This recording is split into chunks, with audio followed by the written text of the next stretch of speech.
All right, I'm here with Jason Prall, and he is director of the Human Longevity Project. And when we were sending out messages about, hey, we're doing a Biology of Trauma Summit, I get this message from you, Jason, saying, I really want to speak on this topic. I know this is maybe not something that you are aware of, that is a passion of mine, but this has become a really important part of my life.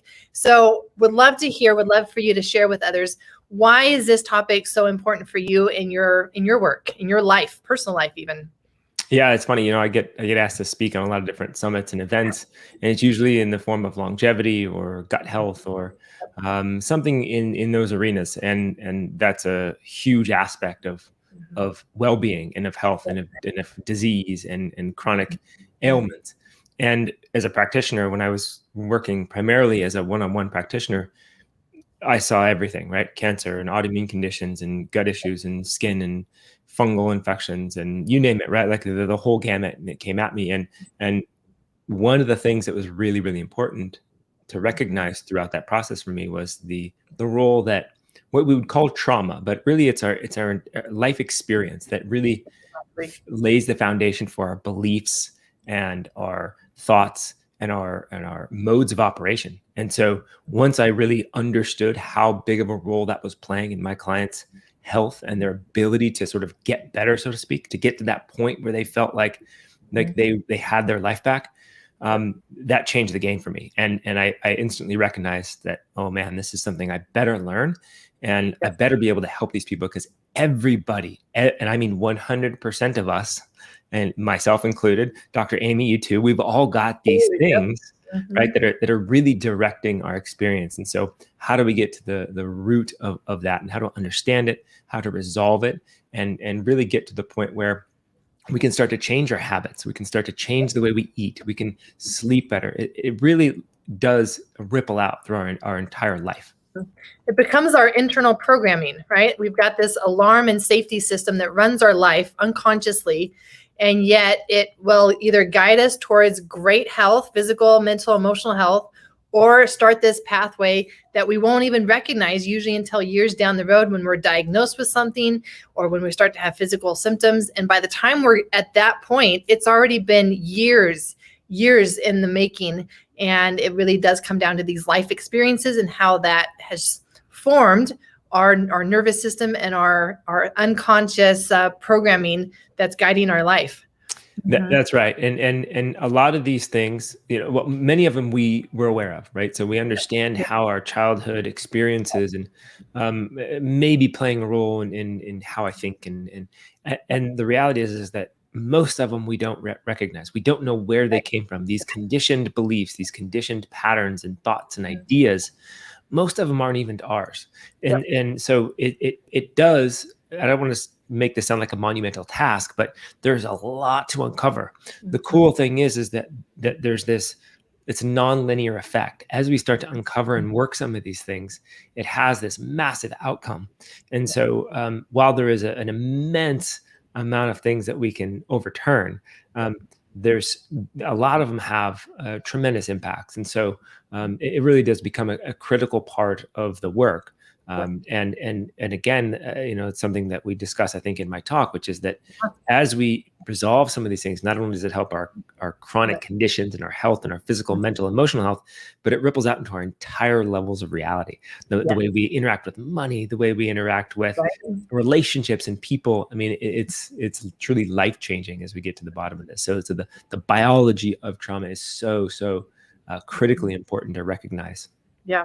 And even just this attachment piece, right? Like many people want to just say, oh, your attachment style, and it really only relates to your relationships and how that plays out. It's like, well, no, actually attachment, this whole attachment is the foundation of your nervous system, the foundation then by which you see the world, you interact with the world, and whether it's generally a safe place or generally a scary place. And do we need to kind of protect all of our resources, protect ourselves, or Are we free to grow? Are we free to be creative and to be seen and show up? And it really affects then every aspect of our life. It does. And this attachment system, this relational aspect of who we are is fundamental, right? Like when we come into this world, we are so dependent on other beings to take care of us. And that's where a lot of these ruptures take place, right? It's in this consistent thing. I mean, as an infant, we're needed constant care, and we're not met. First of all, we're not met 100% of the time. So sometimes we're just flat out missed. Like what we need is not given. And the other times we're met, but it's not in the right way. And this is the challenging part. This is the tricky part for every parent. And I'm a parent to a young one. And the crazy thing is that because we're all unique beings, we all, in order to be met perfectly, there's this like, it's such a fine difference on how we meet each of our kids and how we need to be met. So one person may need to be met this way, another person may need to be met that way. And parents, even if we understand this, even if we have the ability to meet our children's needs, and like we get it, we're not perfect ourselves. So we're out of balance. And so we're coming from a place of out of balance, trying to meet a child. And so it's this thing that over and over and over again. And it's the imperfection, so to speak, in these relationships that really condition us and our attachment system, whether to feel safety and true security on a consistent basis, or maybe a little bit anxious and not quite sure because it wasn't met, 100% of the time, or downright avoidant, where it was hardly ever met and I cannot rely on it, right? And so that carries into how we deal with business and personal relationships and romantic relationships and with ourselves, right? So these strategies that we develop are the interesting things to look into, and you can understand these things from a cognitive perspective, and that's wonderful. It's a great place to start, because then you can at least start to see these things that you weren't aware of. And then the real work begins after that, which is truly getting resolution to some of these wounds, these ruptures. And as those come through and they get metabolized, that's when you'd be amazed at the physical ailments, the mental and emotional ailments, as we call them. Really, they're just symptoms of imbalance. They start to resolve on their own. They start to miraculously go away. And it's hard to predict when it's going to happen and which rupture or trauma is causing which thing. There's really no way, but your system's brilliant. There is a wisdom of the body, right? So this is what I think, if we rely on that, if we can trust in that, then we just know that we just got to show up and do the work and allow the magic to sort of unfold. Yeah, I love this. And I loved our interview. It was really fun. We got to go into a lot more detail on this, on how someone like you, who's all into fitness, all into health, is looking at this being like, I gotta bring in the trauma piece. Yeah, I mean, now it's the center of my work. I mean, it's I deal with a little bit of the other things too, but it's really the center of my own personal world. I've got the lifestyle stuff that I consistently try to improve and refine and align, and then really the cornerstone of my work personally is continuing to dive into my own stuff and figure out, where are my shadows, where are my blind spots, how do I get to this piece here where I can't accept support very well, and why isn't support showing up in my life? Oh, it's because I learned not to trust support, so I got to work that in order to get the support that I need. So there's all these little elements of research and study on my own system and my own experience that I can apply. And what's cool is that as somebody who wants to sort of teach this stuff continuously and actually work this with my clients and people that I work with, the only way to do that is to embody these things, to really understand these things from an experiential level in my own system. And so it's like me going to college, me going to post-grad work. It's like I'm writing my thesis, but my thesis is crying, right? I got to like move through all these things myself. And that's really the cornerstone of my work. And again, that's why I asked to speak. I don't normally ask to speak in summits, but I do think this is such a critical piece of the puzzle. And I wanted to at least bring my wisdom from true experience and share that as much as I can, because I do find it to be such an important piece. And I think once people can really accept this level of reality and how crazy complex it is and yet so simple, and the sort of interdimensionality of it, which is another piece which is very fascinating, I think can only come from experience. We can theorize, we can read ancient text, we can read the modern stuff, we can read all the woo-woo stuff, and it's all cool and fascinating and fun, and the psychology, right? Like there's really cool research, and yet none of that really matters when you've got a little 4-year-old that just needs something that still hasn't been met yet. And when that gets met, then it all starts to click and it all starts to make sense. And it doesn't make sense necessarily only up here. It's through the whole body, the whole system. The nervous system finally can calm. The fascia can finally relax.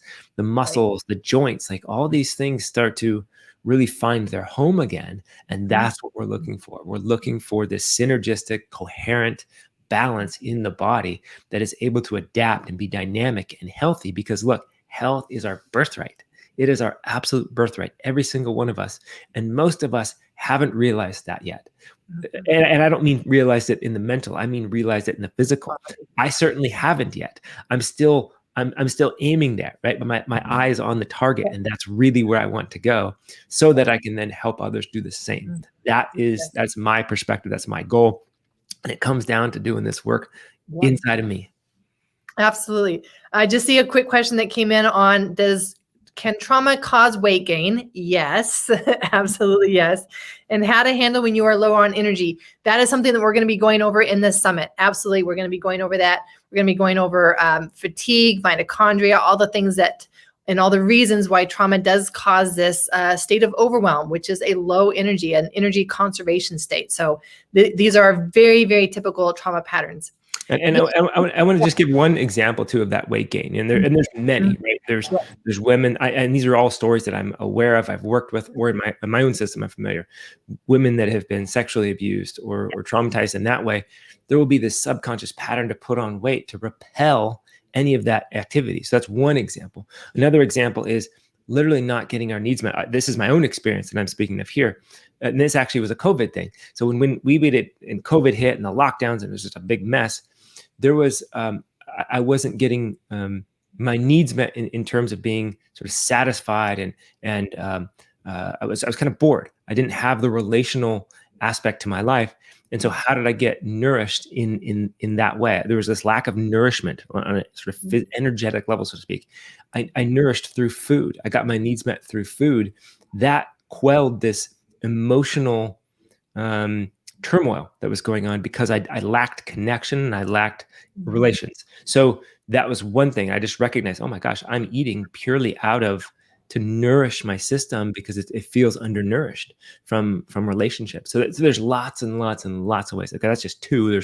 There's hundreds, if not more. And so it's a big part of the way we think, the way we behave, and the way our system actually operates. We can actually slow down our metabolism, our thyroid function. It happens a million ways, and it's pointless to try to really get into the details to a large degree. But once we understand how that can happen, you start to recognize, there's so many ways.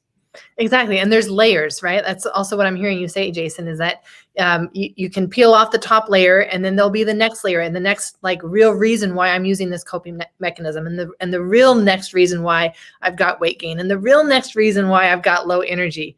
And so this is kind of like that spiral staircase that I talk about in terms of your work with trauma, is that, yeah, you're still maybe working on the same core issues, but as you do the work, you're at a higher level. Yep. And I don't know where the top is, right? Yep. Like that's the exciting thing is. And it can go the other way too. I actually had a relationship end that was really tough for me. And the way I dealt with it is not by drinking and other things that many people do to cope. I actually worked out really hard. I did weightlifting, I did yoga, and I did running. And I got in really, really good shape. It wasn't until afterwards I recognized I was using those as a way to cope that actually didn't allow me to metabolize the emotions that were stuck. And so I didn't fully feel the emotions that needed to be felt, and they got trapped and locked into my body through exercise and working out. Meanwhile, I looked really, really good. I felt really, really good physically, and yet emotionally, I was locked up. I was stuck. So these things can be very, very tricky. And just because somebody looks amazing on the outside or has crushed it in business, doesn't mean that isn't itself a tool or coping mechanism to deal with some of these things that are stuck in our systems. So, this is a tricky one. The ones that are really successful, the ones that really have a drive to succeed, that itself can be used as a mechanism to deal with an unmet need from childhood. Right. Yep. So it's not a black or white, good or bad thing. These are just patterns. And so the trick is to recognize, is this pattern that I'm running coming from my true alignment, from a place of wholeness, a place of security and safety, or is it coming from a place of an unmet need? Insecurity. Exactly. And fear and all these things. And it's not bad or good. These are amazing, cool gifts and patterns. Yeah. Trick is to figure out where they're coming from, because generally speaking, it's not the thing that you're doing that's going to matter. It's the energy from which you're doing it, right? So it's, what energy am I doing this thing from? That's going to dictate the result. And that's why so many of us, myself included, are working so hard to do something that's seemingly correct, and yet I don't get the result that I think or I'm supposed to get. And it's because the energy's off, right? And that energy is not just something you can just flip. Right. It's something that needs to be worked in your system. Yep. Explored, understood, and then worked on. Yep. Exactly. Jason, who would be the people that you would really recommend? Like, if you are this type of person, you really need to listen to my full interview on the summit. I'm thinking like everybody with a human body, but